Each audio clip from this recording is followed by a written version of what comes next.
Good morning, everybody. So we are on our property. We've been here since October 2nd. It's beautiful. It's early morning, maybe about 7:30. I don't know if you can hear, but the birds are quite happy this morning. In this video, what I'd really like to do is spend some time showing you some before pictures, some after, before footage, after footage of the work that we've done on the property so far. Like I had said, in certain places there was bushes, this tall, that we had to clear in order to, be able to get onto the property. We had to have a well built, dug. We had to have septic put in, and we had to have electrical put in. Those are the three things that we were absolutely needed to get onto the property. We also had to create a road to get into the property. And so we purchased some equipment, and we spent from August till October getting maybe the first, 4 to 5 acres up front kind of cleared enough so that we could get onto the property and then be able to, actually work the property at our own leisurely pace. One of the challenges that we had on the property was not only the overgrown bush, so obviously we had to get that cleared out, but there's a slew of nut trees on this property. A lot of pecan, some almond, some black walnut, and what we had to tackle was a lot of these trees were actually being smothered. They were just totally overgrown with briar ivy, which is a really thick, probably about my pinky wide, really pokey vine that grows up the tree and can take it over. Poison ivy. The poison ivy here was horrific. In fact, I did not realize it was poison ivy, and I was in there pulling it down and doing my thing, and unfortunately a day late and a dollar short I found out it was poison ivy and acquired the horrific rash that comes with that wonderful plant. So we had to tackle that. I'm hoping that we pretty much got it eradicated in the front part of the property. And then we also had to deal with fire ants. There's definitely fire ants on this property, and those little guys, oof, they're vicious. They can leave some pretty bad welts on you. So we had to deal with that. Pretty much those were the three things that I've so far come in contact with that have been really kind of a pain. Other than that, it was just really a lot of hard work, not so much challenges. And we bought the right equipment to do the work. And now that we're on the property, we have all the time in the world. And like I had said in my previous video, we do not plan on traveling until next spring, and that's if things are going good in the world out there with the pandemic. So we have all winter to work on the property, and winters here aren't horrific. They could be wet, but not real cold. Like this morning it's maybe in the 40s, and they consider this kind of a cold front.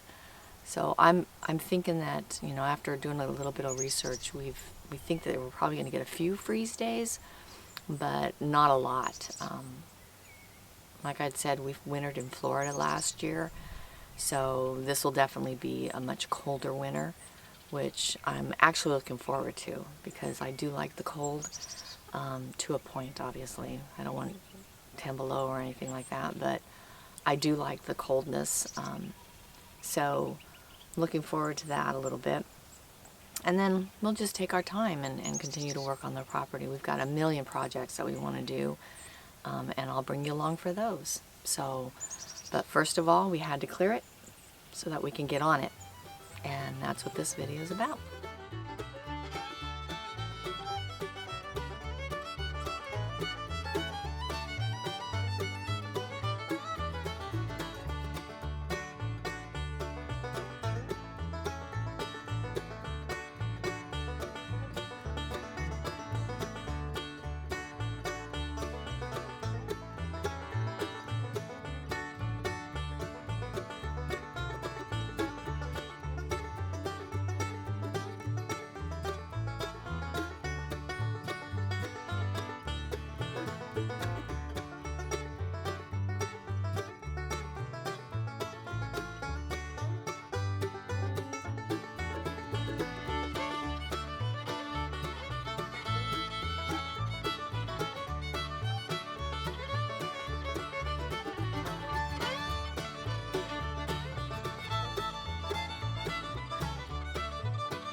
So there's two invasive plants that are invading this property that we've come across. The first one is poison ivy. It's everywhere. Unbeknownst to me, it was poison ivy. I didn't find out until after I had been wallowing in it all day, and a local informed me that that was poison ivy. So of course I got it pretty bad on my arms and on my back. Since then I've been very cautious. I wear full gear, and I scrub my poor body every night that I've been out, working in the field. So poison ivy is pretty bad, and it's pretty invasive. The second one is a briar.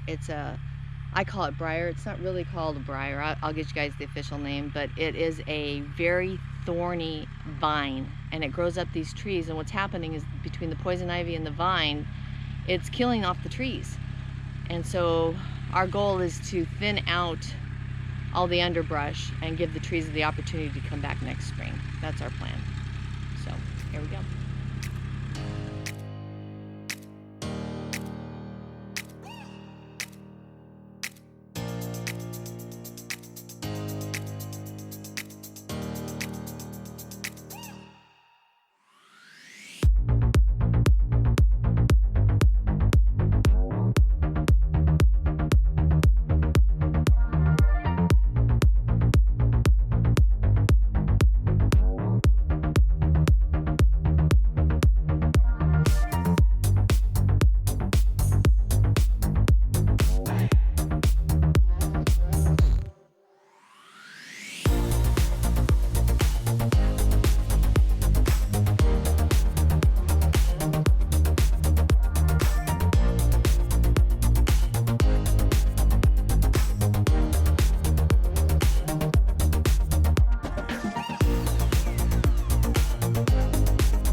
Okay, everybody, introducing our newest family member here, Digger. He's a L2501 Kubota tractor. It's a 25 horsepower tractor. Comes with a bucket up front, and it also came with another attachment on the back end, which we'll talk about in a minute. Tractor itself this is the controls for the front end. We had a front third valve added to it, so that way we can control a curl on a grapple that we bought. So it has extra buttons up here. This has got a unique forward and backward system. It's a HST, hydrostatic transmission. So you step on the pedal to go forward, and then you step on this pedal to go backwards. And these are actually the brakes here, both brakes. So you can step on one side or the other, or tie the two together. The other side has the clutch.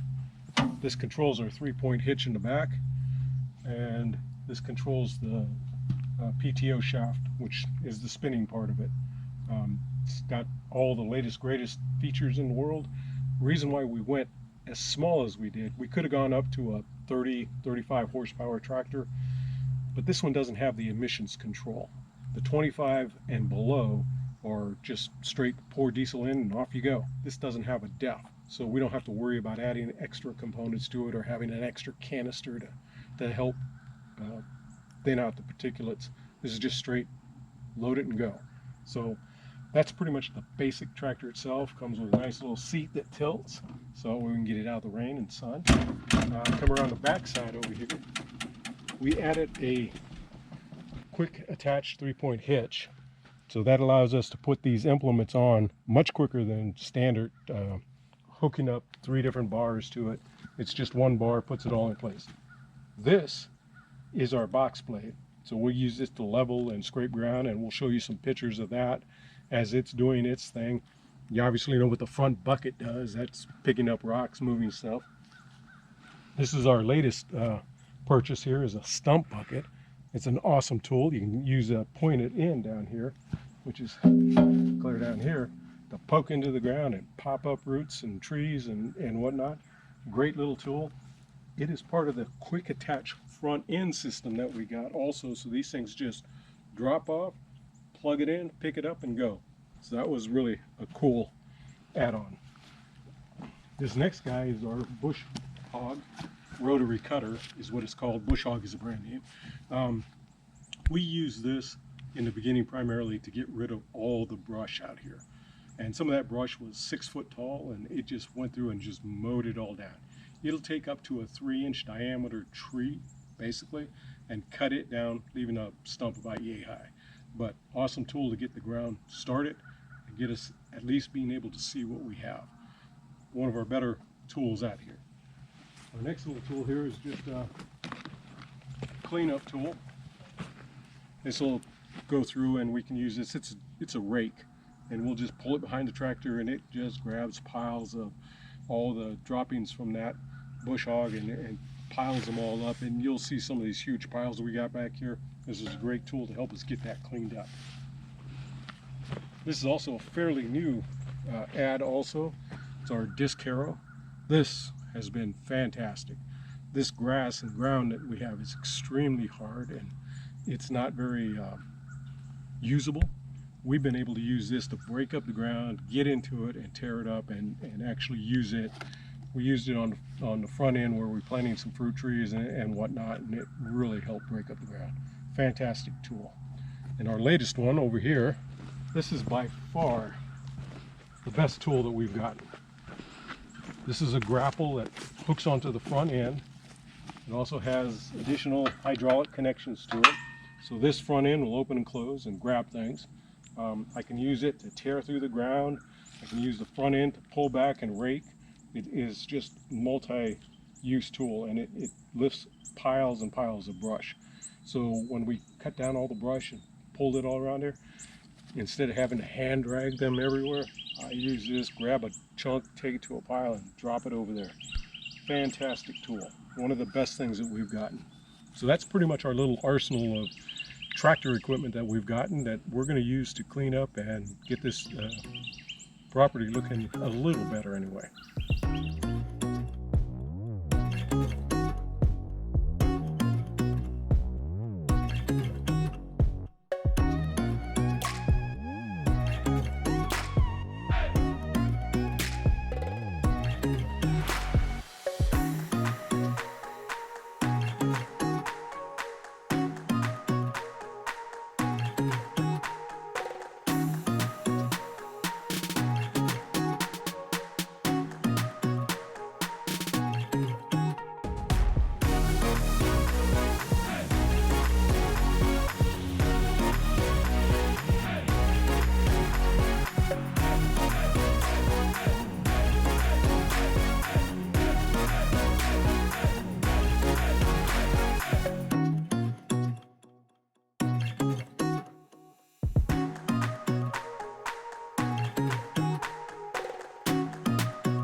Okay, so this is like our third major item that we had done was actual power. This was probably the most simple of all three of them. It was the least time consuming. When you look at the length of time everything took, our well itself took about 3 weeks to complete from beginning to end. There were a lot of starts and stops in the middle of it, and it was just a long drawn out process. Our septic system was actually pretty quick. It took a day. It took probably a week to get scheduled and get in place, but when they actually put it in, it was relatively quick. This one was probably a day to get the power run to here, and then another day to actually run it from here to all the locations we wanted. So it was relatively quick. What we had done was from the road, which is about 200 feet out that way, is the power pole that enters the property. We had it trenched from there to here, so it's underground utilities to here. I didn't want to have wires hanging out and up in the trees and whatnot. Our neighbor right next to us over here, his line crosses the corner of our property, and before we moved onto the property there was a hellacious windstorm, and a big old pine tree actually took out his power line. So we didn't want to have that incident. The line itself down the road and all that was still functioning. It just knocked out his power. And we have so many trees on our property, we'd have to just tear out everything. We didn't want to go through that. We just had them trenched from there to here. It was simple. They did it in probably 45 minutes. They dug the trench through there. It was quick. Had it installed, had it set up. We had a local electrician put in an RV plug for us, so you can see that we're attached here for our rig. We also have a separate outlet here. The main panel itself, we have the option to go to a generator, which is going to be a future item that we're going to add, and we'll just insert it along this pole. That's why this is so big, is that we have the room and the option to go to a generator, and we will be doing that. We have some power outages out here, not nearly like rolling blackouts in California or whatnot, but just for emergency sake and what we're going to go, and we'll probably do propane and do all that good stuff, but that's down the line. We've got to get established and up and running. So that was our third major project, and then our fourth one is how do we get to everything that we have out here?